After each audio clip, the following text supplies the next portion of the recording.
Hey family, and anybody else watching, and welcome back to As For Me and My House. Today, Genesis 31, 32, and 33. Today's is going out to Ashley, and just as always, thank you so much for the support around the house and the godly direction. And that's exactly what we're going to be looking at today, in addition to some other stuff. I mean, we've been talking about this deceit, right? Between Laban, between Jacob, between Esau, all of this deceit kind of circling in numerous places.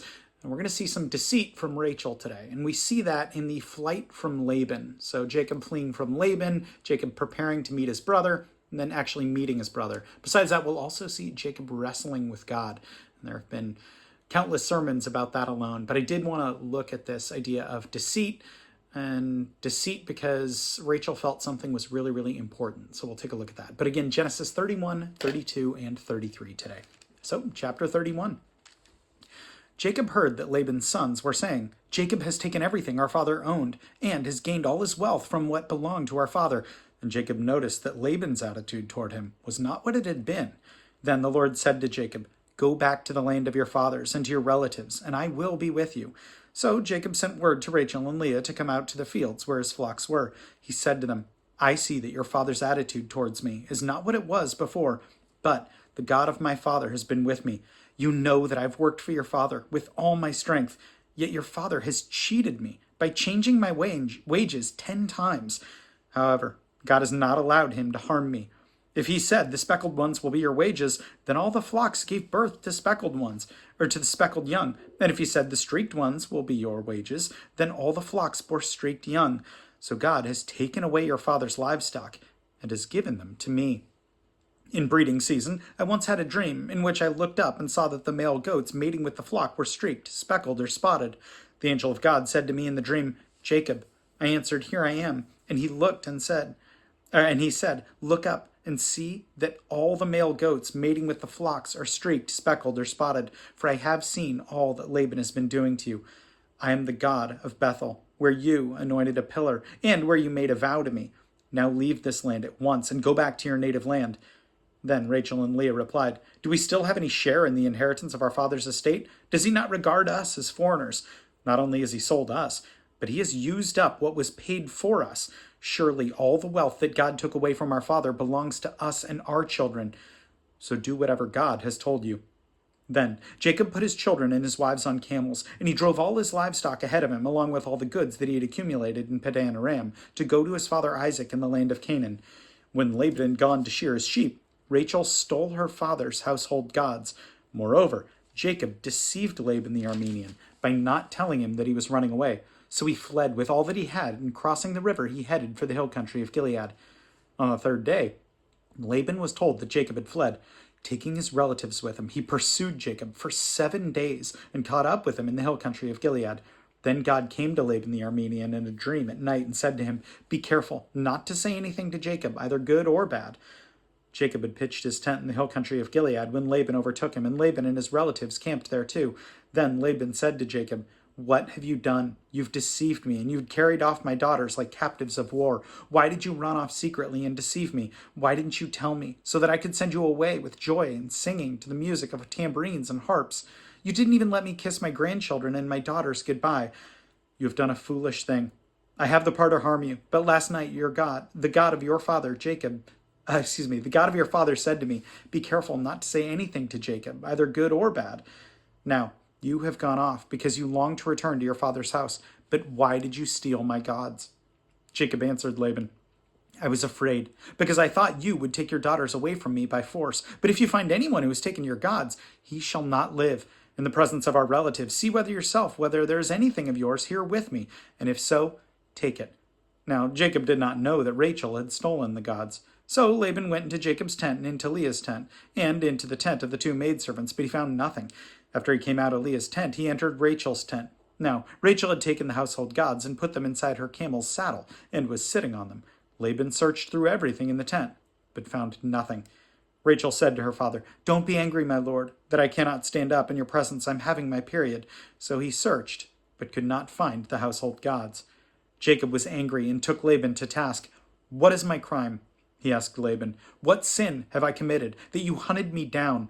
Now that you have searched through all my gods, what have you found that belongs to your household? Put it here, in front of your relatives and mine, and let them judge between the two of us. I've been with you for 20 years now. Your sheep and goats have not miscarried, nor have I eaten the rams from your flocks.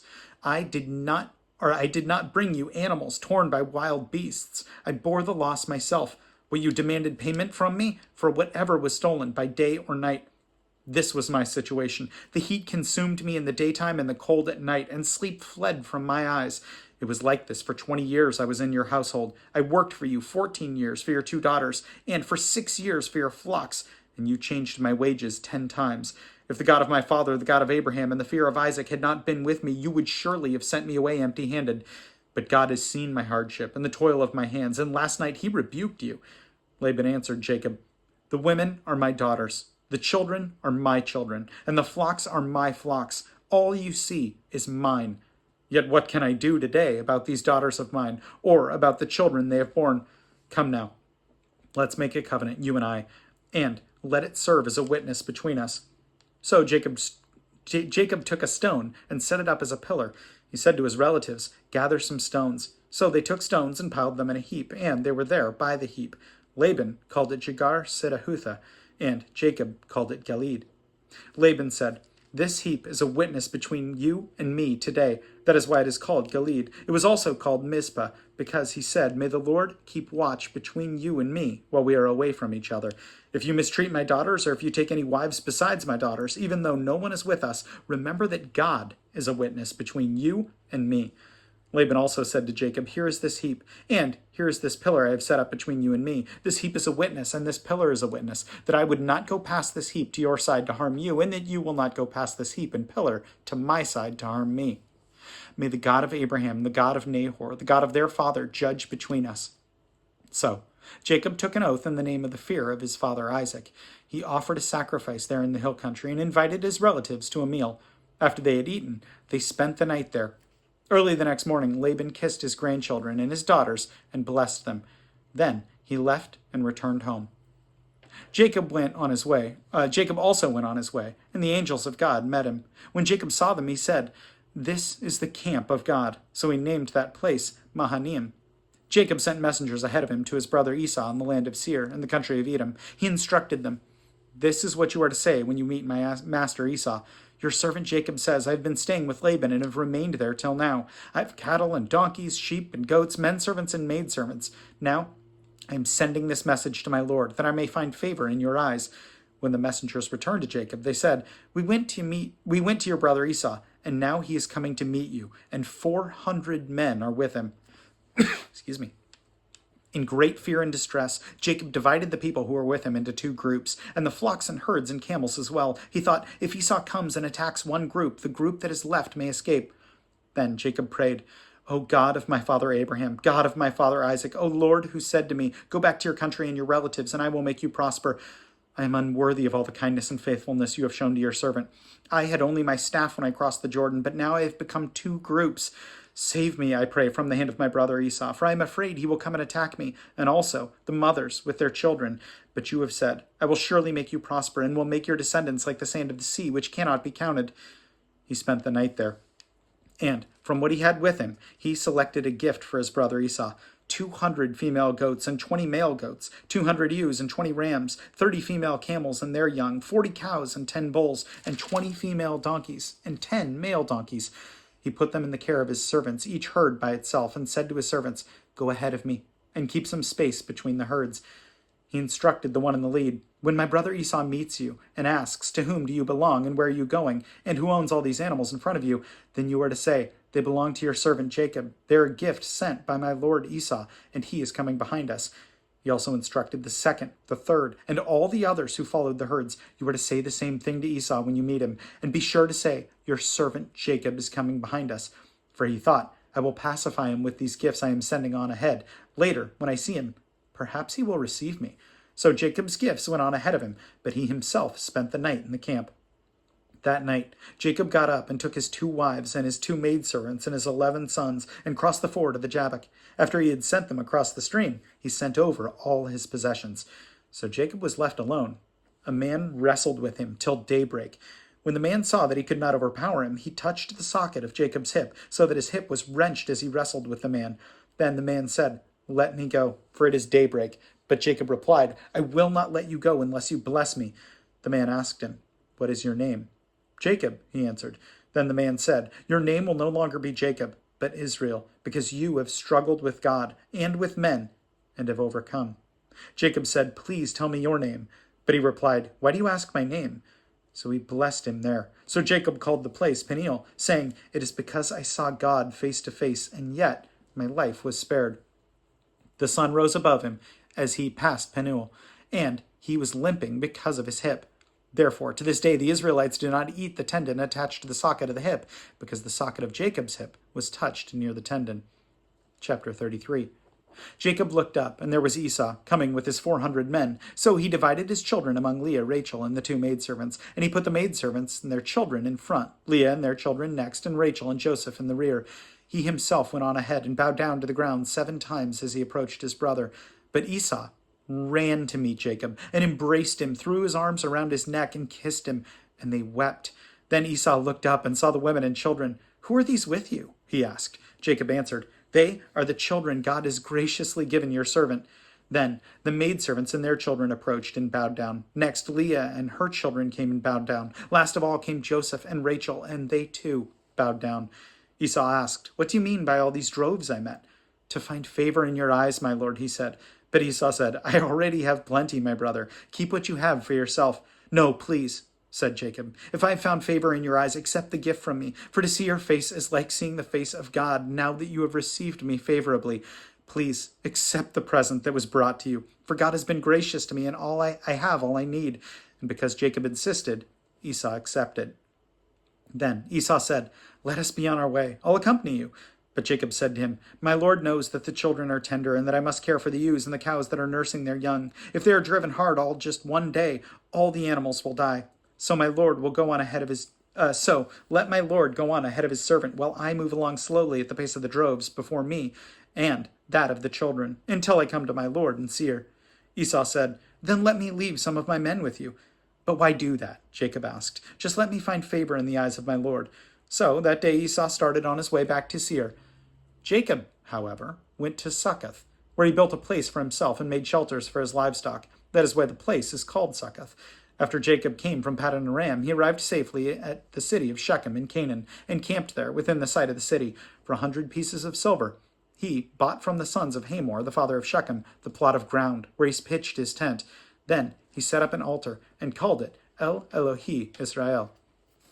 I think it's interesting. We still have those vestiges of deception, right? Of Jacob and Esau. That trust has been broken and is fractured, not beyond repair, but there are definitely vestiges there. He says, "Yeah, hey, I'm going to follow you."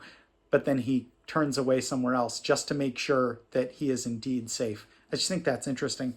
But what I also thought was interesting, and I mentioned this at the outset, Ashley, again, I wanted to read this kind of in honor of you today. And when I'm looking at it, I saw this stuff from Rachel and her deceit, recognizing that she was taking with her the objects of value and the things of value as she fled from her father's house. And it's so interesting that, yeah, she's taken her children, but she's also taken some of the household gods.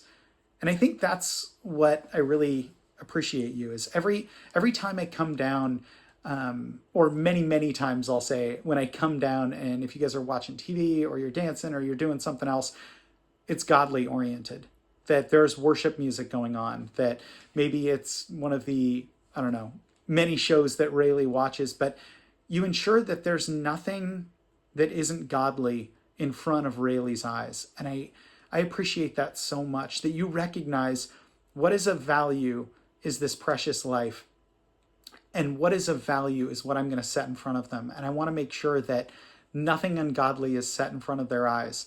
And I can't tell you how much that means to me.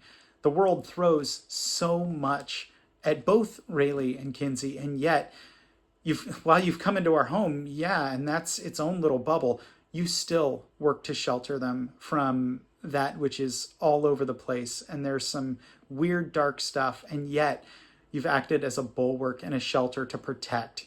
You don't invite these household gods into our house because you find no value in them. And I can't tell you how much that means. It means so much. So thank you. Definitely worth praying about. So let's do it. God, I thank you for Ashley, and I thank you for her heart for both Rayleigh and Kinsey. I thank you for her patience, her endless patience with them, Lord. And God, I thank you that you have given her discernment to see what is valuable, what is truly of value, and to set that and allow that to be in front of our children's eyes. God, I thank you so much for her work, for her dedication, for her resolve, Lord. And again, so much for that patience. And in Jesus' name I pray. Amen. Well, as always, know that I appreciate everyone watching. Ashley, I appreciate you so much. More than I know how to say. So thank you so much. And for everyone else watching, know that I will plan on seeing you tomorrow. Have a good one.